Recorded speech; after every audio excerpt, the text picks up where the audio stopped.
Lara, thank you so much for being here. I know it's an incredibly busy time just before the midterms. Give us a preview. What are you seeing, because you're traveling every single day out on the campaign trail? What's your prediction for Tuesday? Honestly, it's really interesting because in 2016, I saw things out on the campaign trail that the media wasn't reporting, and I feel like it's very similar right now. The reality is that people are energized. The Republican base is ready to get out and vote. I think the message has gotten out, thanks to President Trump, by the way, doing all these rallies and talking to people all across this country, that everything is on the line in these midterms and that people have to get out and vote for Republicans. 2014, you married Eric Trump. A year later, your father-in-law says, I'm running for president.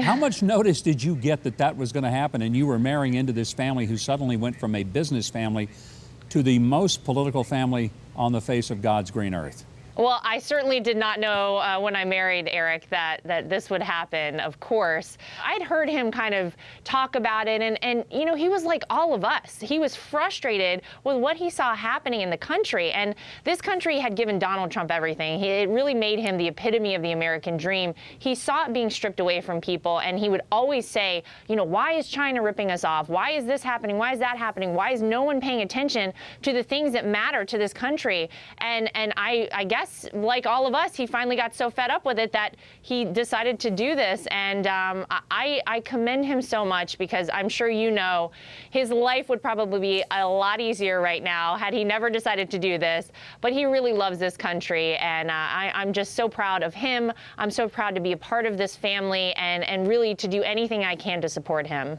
I was always impressed that this is an incredibly close-knit family. There was an extraordinary warmth and resilience and a tenderness there that most people probably didn't even know.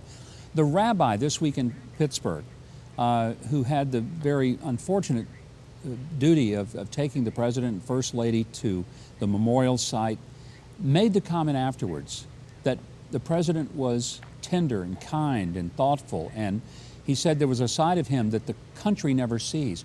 Why doesn't the country see that? What is it that the press is afraid of letting them see?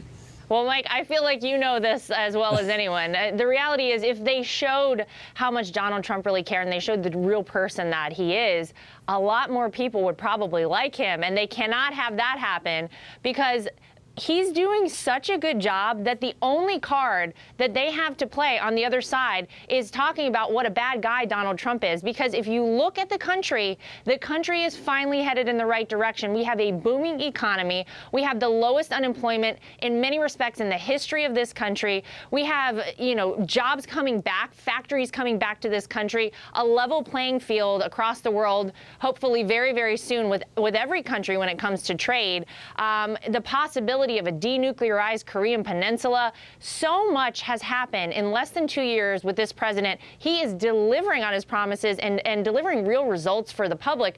So I think they're very scared to show people the side of Donald Trump that I know, that you know, because it would probably mean that a lot more people liked him. So here we are, as usual, with the media doing what they do. Having raised some political children, I also know that it's painful sometimes for them to see a family member portrayed in such harsh terms. Your father-in-law has been compared to Hitler, to Stalin, worse than ISIS, someone on CNN just said this past week.